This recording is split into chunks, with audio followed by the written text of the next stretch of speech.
এবং আনিসুল হককে রিমান্ড শুনানি শেষে chief metropolitan magistrate court CMM court থেকে নামিয়ে আনা হচ্ছে। বাড়তি নিরাপত্তা ব্যবস্থা জোরদার করা হয়েছে। ডিম মেরেছে, আমরা দেখছি ডিম ডিম ডিম মারা হয়েছে।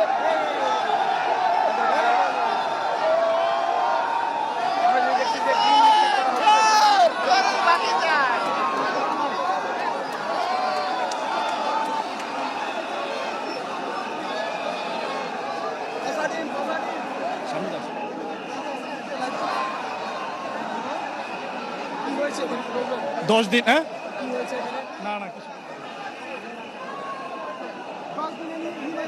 রিমান্ড শেষে এখন সামানের প্রমাণ এবং আনিসুল হককে নিয়ে যাওয়া হচ্ছে।